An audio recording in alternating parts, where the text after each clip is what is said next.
Alright, ladies and gentlemen, welcome back to the Bullet Cast. I'm the Podfather on the line, Canadian Destroyer Brandon. He is the champion of this show at the time of this recording. But yeah, I thought we'd do something different. We haven't done a watch along in a little bit. I know we like to do the kind of anniversary thing, whether it's been 10, 15, 20, 25, or 30 years. But I was like, let's take it back, to a really historical moment. So we're going to be watching along, as you can tell by the title of this, the first ever Monday Night Raw, January 11th of 1993. Now, I bet Brandon's wondering, why did I pick this? Well, it's simple. I was listening to Sam Roberts one day, and he does a captive audience thing where he takes somebody who doesn't watch wrestling, and he shows them a show, and he kind of walks them through it. He had his wife on, and they were watching the first ever Monday Night Raw, and I'm like, well, that's interesting. Now, I've never actually watched this show in its entirety, so that's what Brandon and I are going to be doing here. Brandon, are you excited? Very excited. I have not seen Raw, the very first Raw, in its entirety as well, but you can make some ties to what's going on today because AEW is having a show, a premiere live episode, and obviously this is what Raw is. So Raw, the first of its kind, and now we have the latest incarnation with whatever the hell AEW is going to be called. But let's jump right into it. Yeah, so ladies and gentlemen, fire up your WWE Network on PlayStation, laptop, Roku, mobile device, whatever. We're going to start in a couple seconds here. We are at the black screen at 00000. So just kind of give the people the time to fire that up. Now, Brandon, it's kind of interesting because I believe The Undertaker is on this episode, and he's still going today, so that's really interesting to me. I mean, even just reading the description, you have Vince McMahon, Randy Savage, Rob Bartlett, Bobby Heenan, he keeps trying to get in. You have The Undertaker. Shawn Michaels is on this episode, so yeah, a lot of big players. I don't really know a whole lot of what happens on this Raw. I do know that Bobby Heenan throughout the show tries to get in and he dresses up in drag, and that's kind of I think that's maybe the most memorable thing that happens on the first episode of Monday Night Raw that they show. Usually on these Raw anniversary shows, they always kind of show, if they are going to show the first episode, they always kind of go to Bobby Heenan doing his shenanigans. Yeah. During the Raw 25 at the Manhattan Center, somebody was dressed up as Bobby Heenan in drag, and I popped for that. Shout out to that guy in the crowd. Shout out to that guy in the crowd. January 11th, 1993.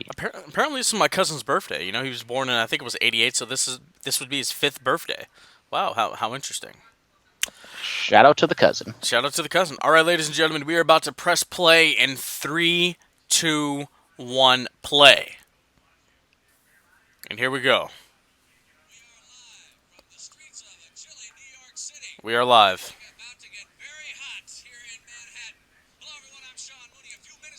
Okay, Sean Mooney, still affiliated with the company somewhat.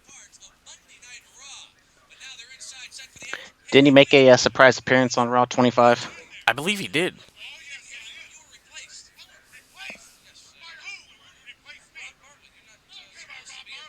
Rob Bartlett, probably the worst commentator in WWE history. We're going to get Vince McMahon and Macho Man on commentary, so we're going to get babyface Vince McMahon before all that shenanigans with Bret Hart happens. Yeah, I got a Vince McMahon road story while we watch this. Oh, the first ever opening. Here we go. Legendary opening. Yeah, this. I kind of wish that WWE did openings. We don't really get that anymore. We don't even. Honestly, I don't even know what the hell the Raw and SmackDown theme song is if they even have one. I know everyone has short attention spans and we can't waste 20 seconds of valuable airtime. But I just wish that's something that WWE still does, and hopefully AEW does. Yeah, I think AEW will do that. Live from the Manhattan Center, Vince McMahon, Randy Savage. Oh my God. Look at Randy, dude. Macho just looking fly as always. Randy obviously didn't want to be a commentator. He still thought he had some gas left in the tank wanting to be a wrestler, but Vince wanted him to be a commentator, and he begrudgingly agreed. And, he's an okay commentator. Not the best, not the worst. Yeah, I was really looking forward to the feud he was supposed to have with Shawn. Shout out Bartlett's decent mullet. Decent. It's no Brian Pillman Jr. It's okay, it's a little short in the back. If it was a little longer, I think it'd be much better. But for on mullets, I'd give it out of 10, maybe, like a 5. It's okay. I give it a 3.5. Coco Beware, WWE Hall of Famer. No bird on his shoulder. No. Maybe it's not allowed in the Manhattan Center. Was Gotta, this when he was teaming with Owen, or was that a little later? I'm sorry, I'm not up to date on the Coco Beware history. Wow. I just know he's the guy who comes out with the bird, Wow. and he's like the low end of WWE Hall of Famers that everybody compares, the bottom of the barrel to. I think the bottom of the barrel is the president of our country. I'm just throwing it out there. Mr. Fuji and Yokozuna. Now, for those of you listening and watching along, Yokozuna, he is from the famed Anoa'i Wrestling Samoan Dynasty. Not Japanese, Samoan.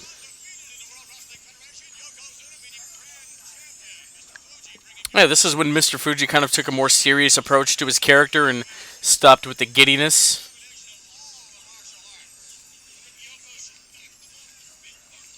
Any thoughts on Mr. Fuji and Yokozuna? A good pairing, legendary, one might say, with them, especially in that early mid '90s run. Yokozuna had a long run. Who knows what could have happened if he kind of kept his health and his weight intact? If he could have maybe had a run, possibly in the Attitude Era, who would have known what would have happened with Yokozuna? But he was one of the big guys, no pun intended, during that new generation for WWE, and I mean, rightful, I think, WWE Hall of Famer, helping main event WrestleMania 10 and WrestleMania 9 and all that stuff. And as you said, a part of the legendary Samoan dynasty, even though he's depicting as the Japanese man. Yeah, this is the year he wins the Royal Rumble. So obviously this is early January, so he's only a few weeks away from the Royal Rumble, and he's going to get a big push as he tosses the salt into the crowd for good luck or whatever that is. Yes. Whatever that may be. A battle of two WWE Hall of Famers. Absolutely. Wait, is Yokozuna in the Hall of Fame? I don't know. I just assumed he is. I can go with a quick Google search. I assume he's in the Hall of Fame, but if he's not, definitely a deserving candidate. Absolutely, yeah. He is one of those guys that does deserve to be in the WWE HOF. Yokozuna, the bonsai drop, one of my favorite finishes from a big guy. Look at him. He is a part of the 2012 WWE Hall of Fame class. Really? That's my favorite Hall of Fame class. I don't know. Was he in the Legends category? Because I don't remember him getting a proper induction. It just says Hall of Fame 2012. I mean, that was the year of the Miami Rock versus Cena. I don't think they really did those big group of past legends. I think he was probably there and one of the bigger names, but obviously not the main eventer. Yeah, that was the Edge year. That was the Edge and Horseman year. I remember that. Usually, they always put one deceased person in the Hall of Fame. Yeah. That's a hell of a look by Yokozuna with the white pants and the red thong. Hey, Yoko, he was a trailblazer. At least he's not going with the quiche and going with no pants. Yeah, at least he's not doing that. But I mean, Yokozuna's actually not looking too bad here. I mean, obviously his health and weight got really bad, so he's still a big boy, but he didn't grow. He's not at his biggest as he can still move around. He's not too bad right now. He's not too bad right now. Yeah, a very agile big man. So if you want to impress some people at the bar, you can tell everyone that the first ever match on Raw was Coco Beware versus Yokozuna. Yes, wow, Coco selling really for the big man. We don't see people do that anymore. Obviously, I think this is a squash match for Yokozuna, but definitely a slow-paced squash match, just kind of getting his power over. Not going to do a whole lot. Coco with the drop kick staggers the big man a little bit, not falling down. Another drop kick. And then he dekes him, and Coco goes right into the ropes. And I think we're going to see the beginning of the end for old Coco. Leg drop better than Hogan. Yes. I say that as I enjoy this delicious roast beef that my grandmother prepared. Shout out to Grandma Antoine and the roast beef. Yeah, absolutely, man. Very, very moist. Very, very delicious. All right, Yokozuna just throws him into the turnbuckle by the throat as Fuji looks on.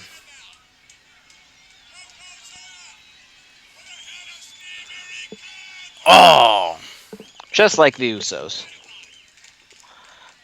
I think we know what's coming up next. yes. Big man going over to the turnbuckle for that bonsai drop. Here it comes.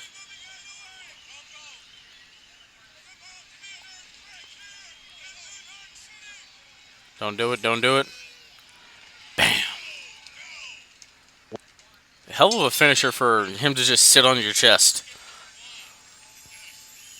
And I'm pretty sure he's not, going easy on you by doing kind of a squat. I'm pretty sure he's almost legit sitting on your chest. That cannot be fun. No, it cannot.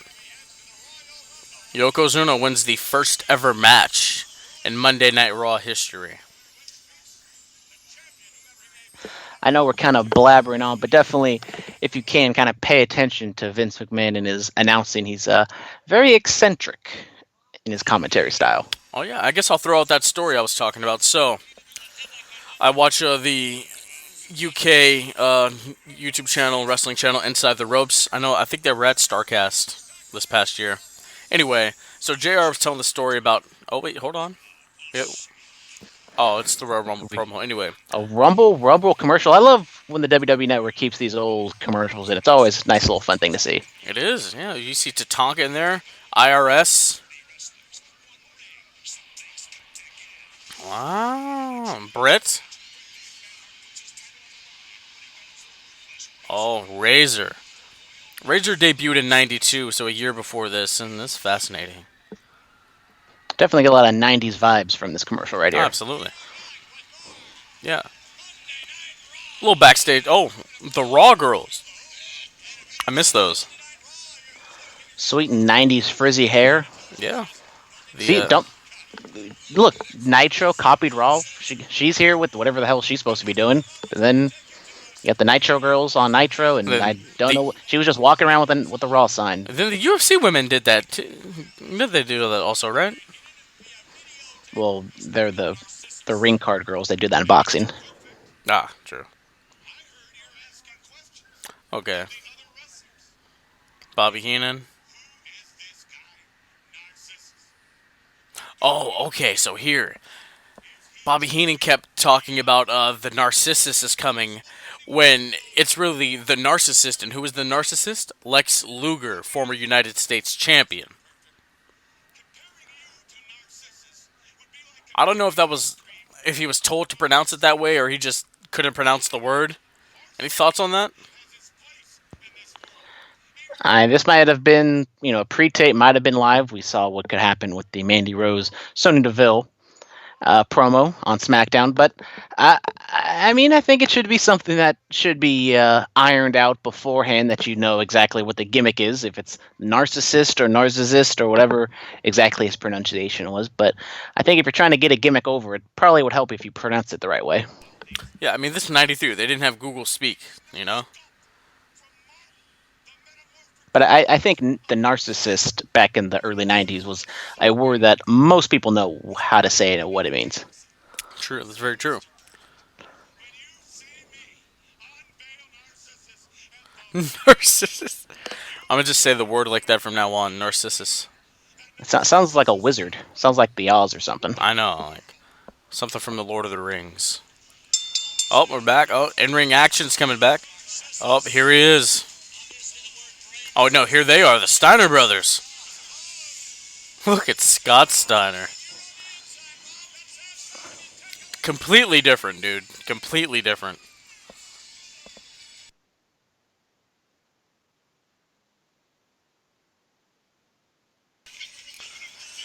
Yeah, so the Steiner brothers with the, there's Howard Finkel. Steiner brothers with the amateur wrestling attire.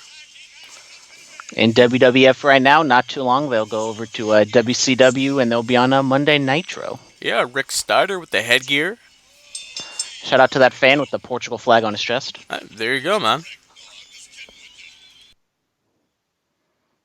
And shout out to that Doink. I don't know if that's the real Doink or a fan cosplaying, but shout out to Doink. I I think that's Matt Bourne, dude. I would assume so. I don't think there was a lot of cosplayers of Doink back in the day. No. And Vince McMahon's patented what a maneuver when he doesn't know what the move is called. Oh, Vinnie Mac. All right, let me get back to that Vince story. So, Scott tags in Rick. So, oh my God, Doink is great. Matt Bourne was so underrated. R.I.P. All right, so here we go. JR tells a story how it was, I think it was Briscoe and Patterson are in the back, and JR's in the front with Vince, and Vince talks about how he has perfect vision. So they're driving. They were just at Raw was in New York or something, and they were driving down the highway, and Vince is knocking over all these cones, and they get pulled over, and they still have on their Raw blazers that say Monday Night Raw on them, and Vince is like, "Quick, put on your hat." And so the officer tells Vince to roll down the window, and nice clothesline by Rick. And Vince is like, "Hello, officer. I'm Vince McMahon, and this is good old JR. We're from the TV show Monday Night Raw." And then the officer, asks for license and registration, and Vince just keeps working the gimmick, like, "Hello, I'm Vince McMahon, and this is good old JR from the television show Monday Night Raw." And then the officer's like, "Oh, I see what's going on here. I'm the big boss man. Here's your ticket." And Vince says, "Thank you, officer." Then he just throws the ticket in the back to Patterson and Briscoe and just speeds off again, doing the same ish. Interesting Vince story. Shout out Vince. Who knows if he was on something at that point, but Vince is definitely a character in and outside the ring. Yeah, I think this was after this. Oh, just catches and dumps him. Whatever happened to Rick Steiner? I don't know. I can always throw it in the Google machine and see what Rick Steiner's up to. Yeah, you might have to become the stat guy of the podcast, Brandon. Nice belly to belly throw by Scott.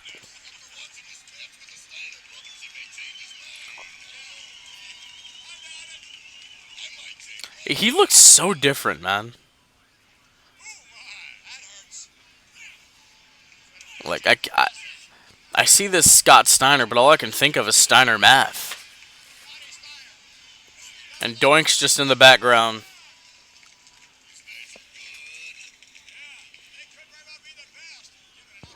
It says that his last, or one of his last wrestling matches was on May 31st, 2013. He wrestled with his brother and won the Preston City Wrestling Tag Team Championships before losing them the following day. And then on June 22nd, the Steiner brothers defeated Eddie Kingston and Homicide at the House of Hardcore 2 event. And it says that in 2004, Steiner started selling real estate, and he was reelected as a school board member for the Cherokee County School District. So shout out to Rick Steiner doing things in his community. Doesn't really say what he's up to right now. Oh, that's nice. Well, the Steiner brothers just win this tag team match on the first ever episode of Monday Night Raw. My cousin walked in. This was on your birthday, man. January 11th of 1993. Yes. As we watch Bobby Heenan in drag with Sean Mooney and then a security guard outside of the Manhattan Center in New York. Classic Heenan, goofy as always. Don't think you can get away with doing this today. No, 2019 you cannot do any such thing like this unless you're. What was that one guy's name? RuPaul. Oh, we just lost like thousands of viewers. We've gone down the hill. Razor Ramon up next. Anybody who knows me, Razor Ramon, favorite gimmick, favorite character. Shout out Scott Hall, met him at Starcast. Really nice guy. Look at the drip on Razor. Look at the drip, man. Razor knew what was up. The Superman curl. All the Definitely, gold. that's all legit gold. It's not fake. Not gold plated. Yeah, man. The fact that Vince didn't know what Scarface was and how Razor just took this completely from Scarface is amusing to me. Vince is kind of in a bubble when it comes to pop culture. I know he didn't know what a burrito was when he eats one like every day.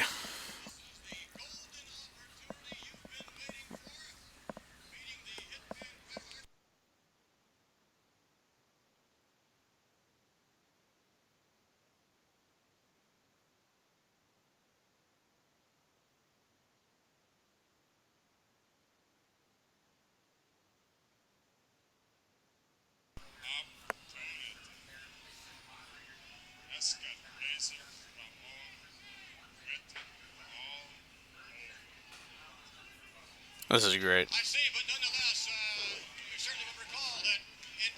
It is kind of weird to see Scott Hall as Razor Ramon because we've seen him all these years, the past whatever 25 years, just him being regular Scott Hall, and now you see him putting on this thick Cuban accent and with all the drip and everything, and still a great character. Oh yeah, absolutely. Those Razor vignettes are man. I wish they did vignettes like that for people still. All we get is Firefly Funhouse. Oh, Firefly Funhouse is cool, but like that's how we would get introduced to people, man. And it's quick, simple, get a nice little 45-second, a minute long. Just film those all in one day. You got like 2 months television. I know. I think after Emelina, we're not going to get any more of those.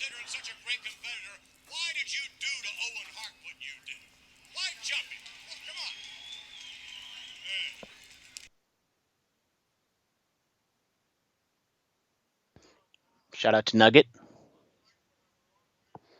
Shout out Nugget. Oh, a hell of a clothesline by Razor. I know, right? Laid him out. Shout out to the Zumbas on Owen. It's a nice steel trash can. You know, people still use those apparently, man.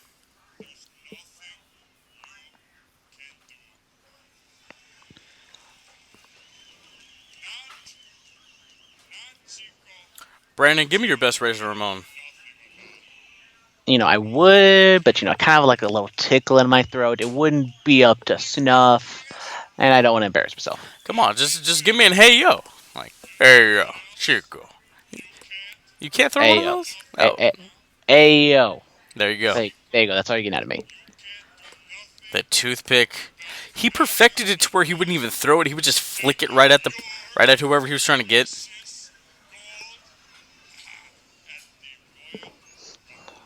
Razor has a little something in his tooth. Might have to use that toothpick for actually toothpicking. Oh, the toothpick to Vince.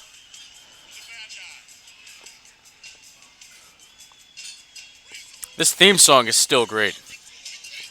Ladies and gentlemen, if you haven't ever, go listen to Wale's freestyle over the Razor Ramon theme song. It's absolute fuego. Have you heard that, Brandon? I have heard it. Wale, one of the more famous rap wrestling fans. There are a lot of rap wrestling fans out there. You got, Action Bronson. You got MF Doom. You got a lot of guys out there who love wrestling and always throw in little innuendos and stuff like that. A little Uzi throws in some stuff sometimes. Tatanka, the Native American warrior.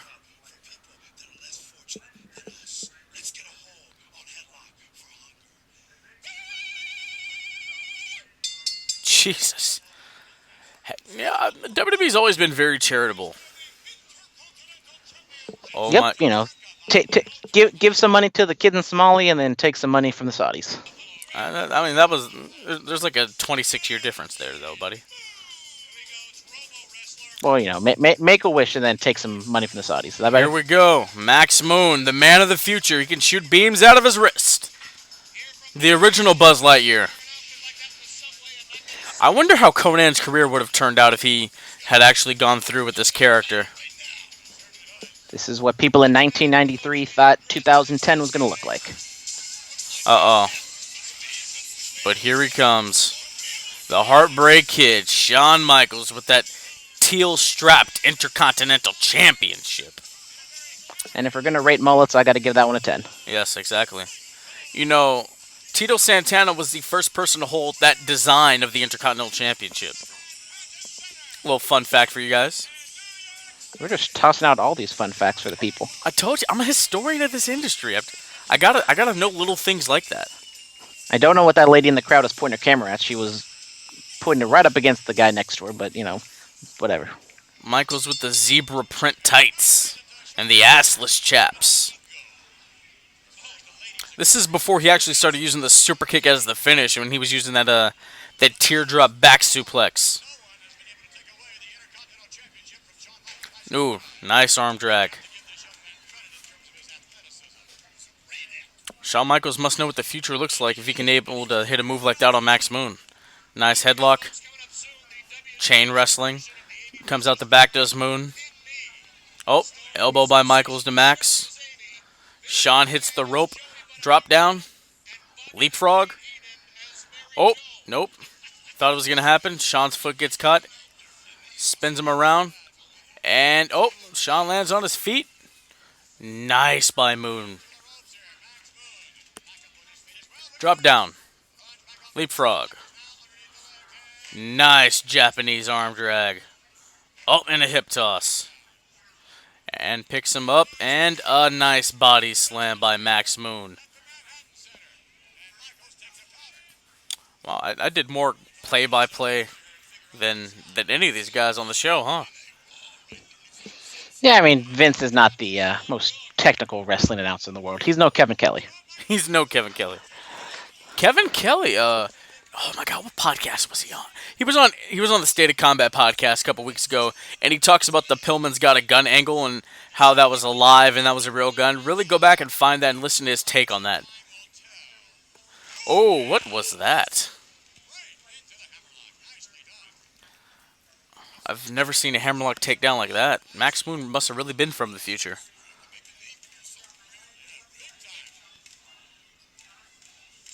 You know what's crazy? In '93, a move like that must be really big because, guys weren't really flying yet.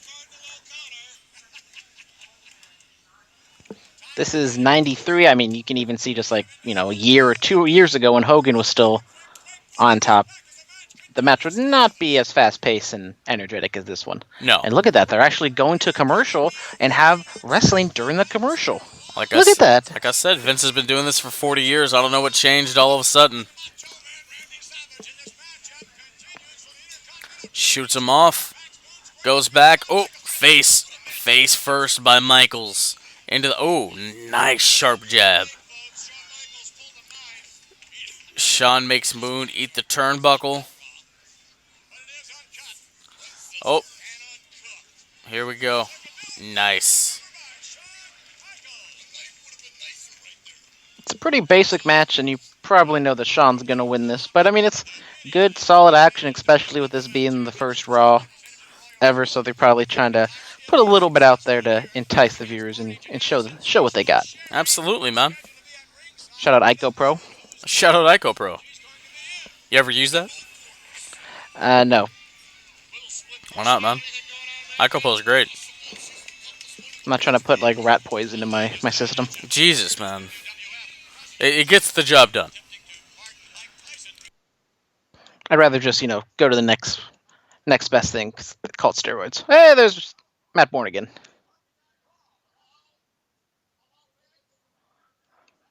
Almost said Evan Bourne, not gonna lie. Matt Bourne, Evan Bourne, Shawn Michaels, mullet. It's fantastic. Everything's fantastic. Shout out Evan Bourne.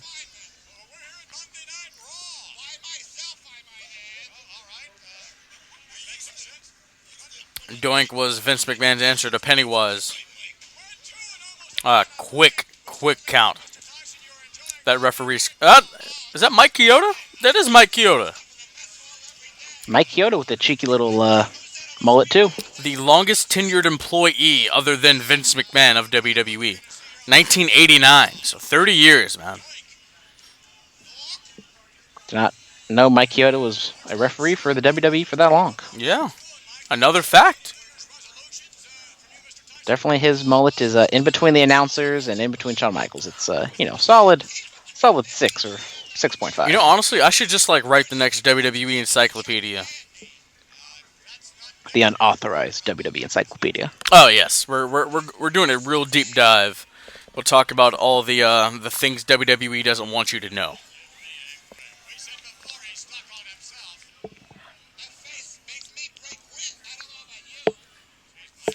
Jesus, man. Brandon, can you look up whatever happened to Max Moon? Oh, nice headbutt by Michaels. Oh. Oh, that was close. That was close. Is he going to rip off the mask? No, he's not going to rip off the mask.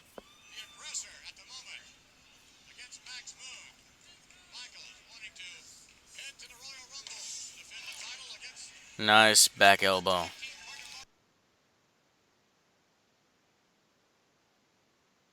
Oh, this was during the Jannetty feud.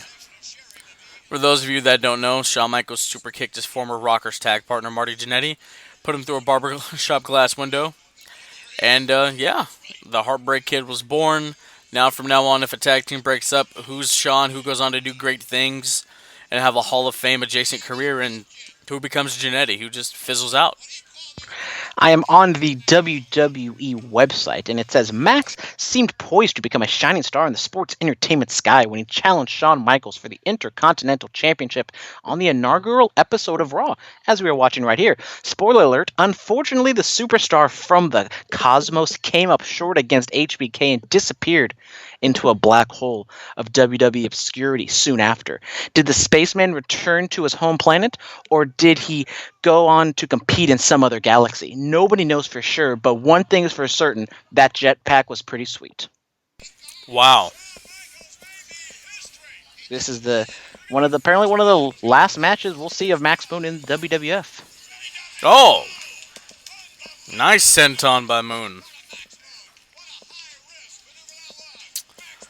Yeah, well, Max Moon. Oh, that's too bad, man.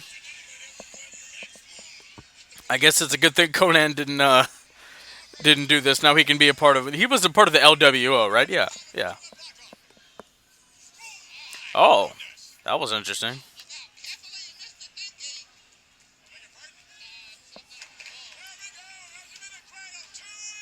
Oh, kicks out of the cradle, does Michaels?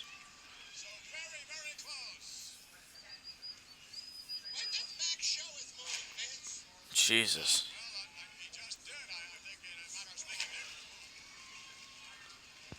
Conan, Super kick, there you go. megastar down in Mexico. Maybe people here in the States don't really understand. Maybe, Conan did his thing up here, but down in Mexico, a god.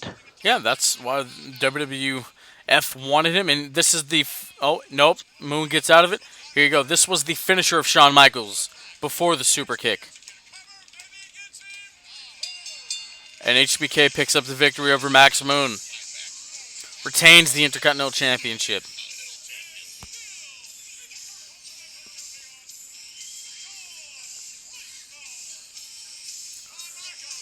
That's classic HBK.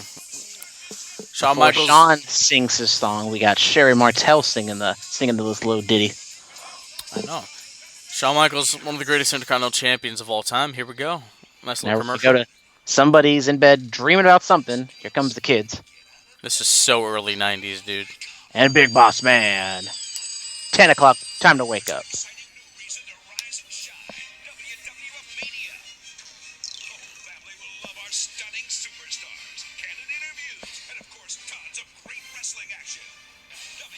Did they just say the W word on a WWE show? I know, right?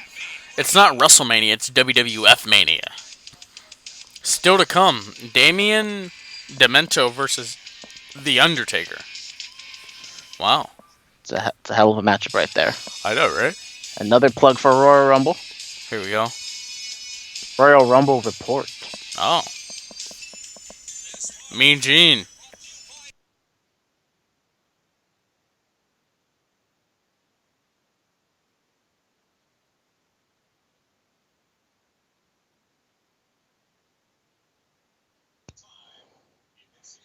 Doesn't matter what decade it is. 80s, 70s, 90s, today, Gene looks the same. R.I.P. Gene.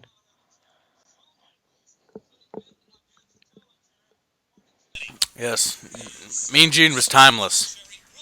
Almost kind of like Jerry Lawler, one of those guys who just, no matter what era it is, he just kind of seemed to never age and was always kind of look the same. I was thinking about that, yeah, watching him on Tuesday. He really did look the same.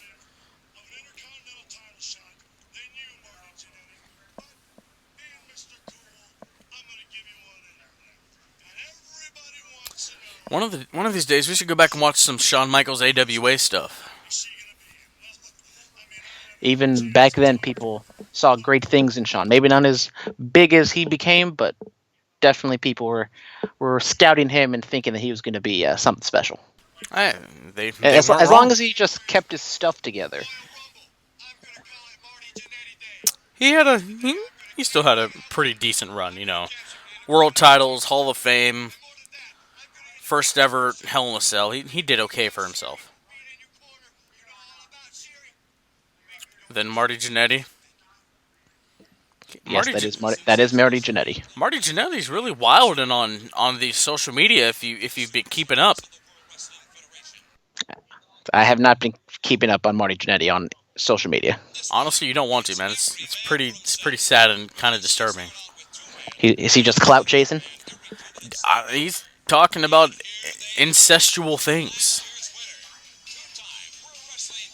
Yeah, Shout out Ric Flair in that sweet Raider colored robe, I know. silver and black all day. It's probably $30,000. Bob Backlund, before he was crazy. Speak of the devil, look at Jerry. Perfect. For the longest time, I thought Dolph Ziggler was his son.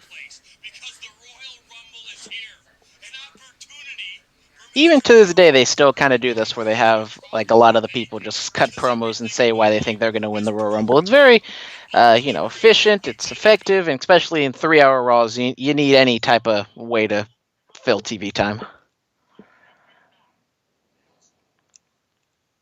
Got to get the gimmick in there.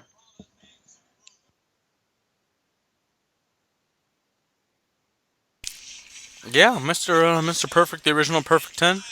Was that Rick Martel? I guess we're just going to get all 30 men, and everyone, every 6 or 7 of them are going to cut a promo. It's fun. Perfectly fun.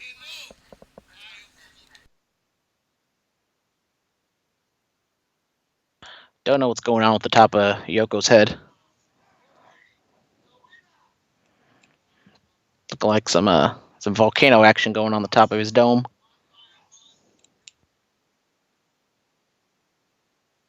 Yeah, Yokozuna was a part of the BSK.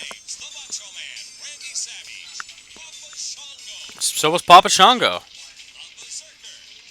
Berserker. Hey, there you go.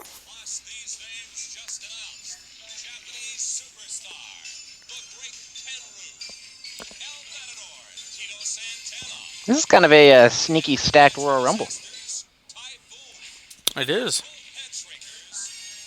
A lot of big names. Obviously, there's some. Shout out to Rikishi. Rafiki Hacksaw Jim Duggan.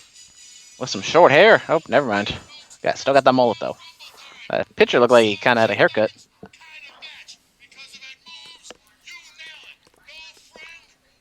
Give him an 8 on the mullet scale.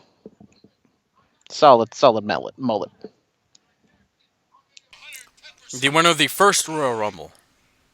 Don't forget there's even more prestige in this year's Royal Rumble because the winner will have an opportunity to meet the World Wrestling Federation champion at WrestleMania 9 at Caesars. Was this the first time they did this?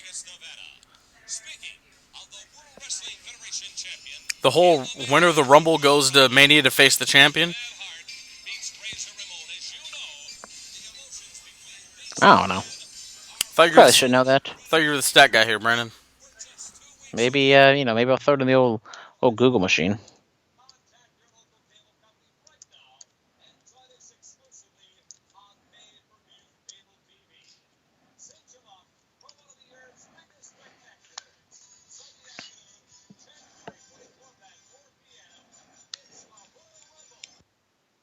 Shout out Mean Gene. Sean Mooney yet again. Tickets for next week's Monday Night WWF Raw. Excuse me, sir. I just want to ask you a question. You getting your tickets for next week's? Get in line. Yes, I got to get inside there. I got to see back. I got to see my nephew. His name is Ron Bartlett. Yes, I'm Uncle Morty. He needs me. Definitely can't do this today. No. I've got to go inside. I have to. He's got the tickets for me for the night, for the Raw, on discount. He's got the discount. He's a good bagel. I wonder where Vince came up with the name of Raw. You seem to be having a little problem here with your beard. Bobby Heenan. Okay, you know. I gotta get inside. I'm going anyways. I gotta get inside. I gotta get in there. I gotta, no, please, you understand. I gotta get, no, Royal Rumble 1993 is the first ever time that the winner gets a championship match at WrestleMania. There we go. The year before that, in 1992, obviously one of the greatest Royal Rumbles of all time, was for the vacant WWF Championship, but all the other times was just a simple battle royal. Ah, Call fast 203-352-8692. Tickets are on sale and still available for Monday Night Raw, guys. Get them while you can. Usually they would have something that says phone number no longer active, so maybe this number's still active. Maybe we You should should call call them. it right now and see what happens. Uh, Should. Oh, I lost it. Oh, man. No, we'll never know, Brandon. I guess we'll never know whose number that is. It's probably just some random person in New York somewhere. I know, right? And now they're going to get bombarded with calls of our Bulletcast fans. Absolutely. They are going to get bombarded. Speaking of things we can't do today, here's Kamala.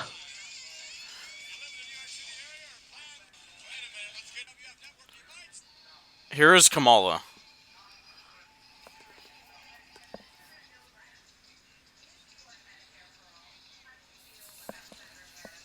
Oh, my God. Kamala, he's in pretty bad shape out here.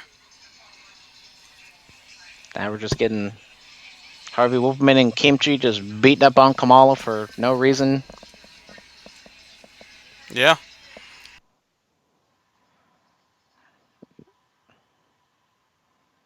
Is that Slick coming to save the day? I think it is. I don't know.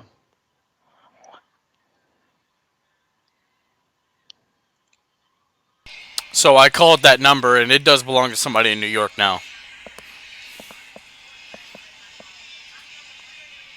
Did you get a voicemail? I did.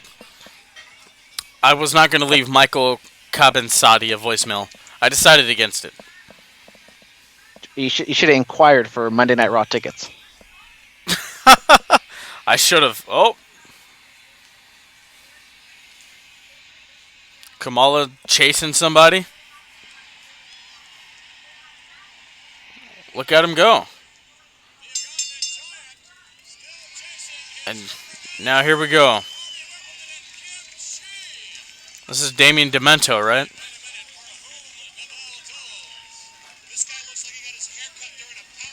That sweet hair in the back. It's almost like a skullet. Yeah.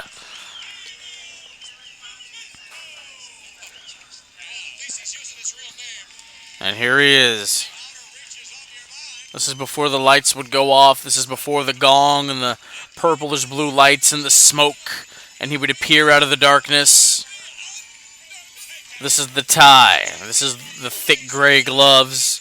Pale white skin. Orange's burnt hair. Paul Bearer at his side. Cut off sleeves. This is the Phenom. Not a lot of tattoos on him. The gray covers on his boots.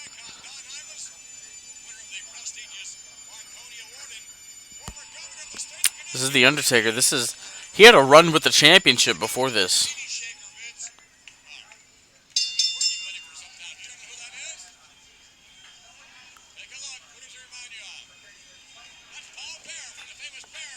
I think if you told people that in 25 years the Undertaker would still be wrestling, I think they would not believe you. Not only because he wasn't the legendary figure he came out to be, and just because I don't think a lot of people would think someone that age would be and should be wrestling. They would be correct. The only person that has wrestled on this card that is still wrestling today.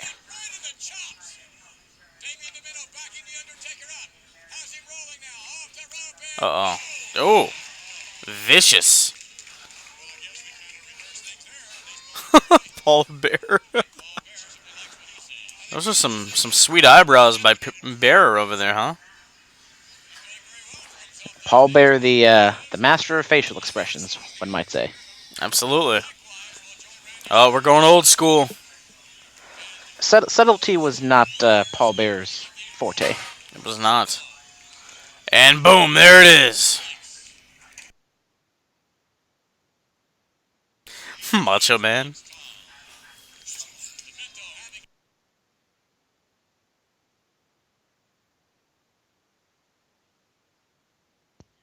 WWE's lower in attendance. I kind of wish they would go back and go to like some different venues, and maybe I know WWE and their ego probably wouldn't want to run in the Hammerstein Ballroom or wherever, but I just think having different looks and maybe having only 5,000 people, having a really hot crowd of 5,000 is better than having a lukewarm crowd of like 8,000 in a 15,000 seat arena.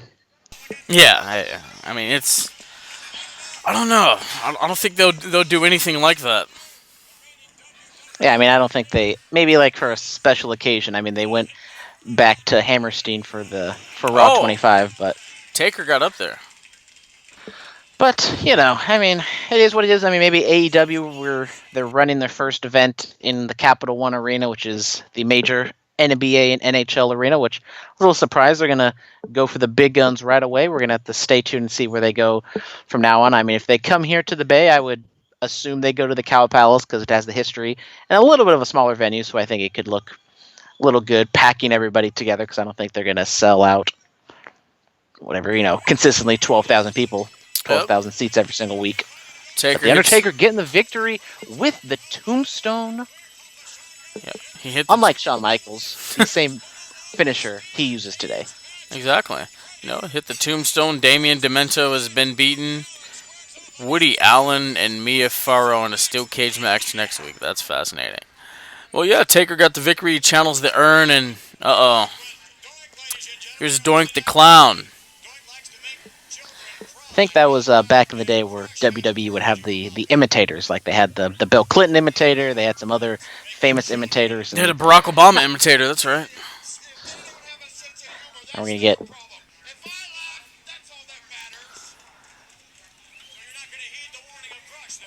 Crush. I forgot all about Crush.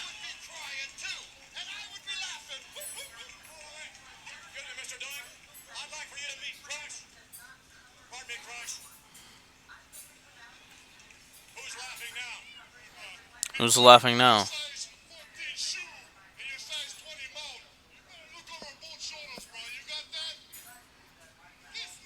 Crush, pretty sweet mullet on him too. Yeah. A lot of sweet mullets in the WWF at this time. Shout out Billy Ray Cyrus. He's still doing his thing. Shout out Lil Nas X, longest reigning single of all time. I know. They beat One Sweet Day by Boyz II Men and Mariah Carey, which I was shocked by that. And Despacito. Never forget Despacito. Yeah, Doink running around. You see, this is kind of what I hope with the Bray Wyatt Fiend, Mr. Rogers character.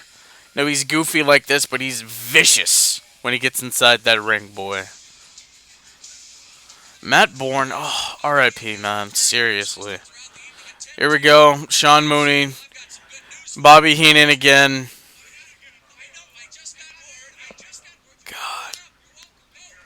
God. Bobby was so good.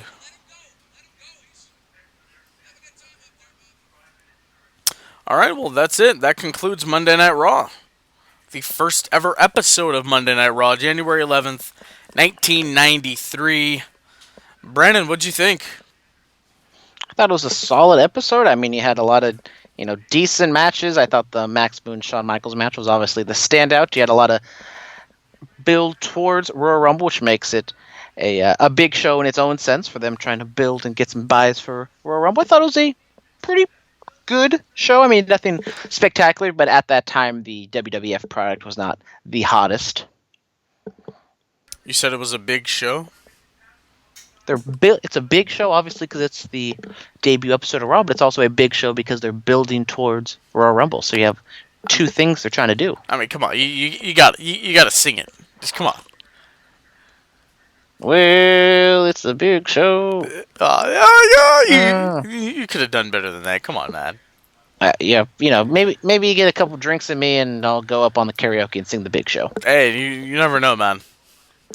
You never know. All right, ladies and gentlemen, that's going to do it for us once again. Canadian Destroyer, Podfather. We watched Monday Night Raw. DM us on Instagram, The Bulletcast, Twitter, @Bulletcast. Just let us know, man, like, what you want us to watch. And Brandon and I, if it's on the network, we will watch it. Most likely. Unless it's SummerSlam 2013. We're not allowed to watch that. Yeah, we already did a watch along on that. We did, and then we had to cut it off right after the match. I remember that. Yeah, we were just watching Daniel Bryan versus John Cena. We don't have to watch what happened afterwards. Yes, absolutely. All right, ladies and gentlemen, seriously, thank you very much. This has been the two of us, the Good Brothers. We'll see you next time.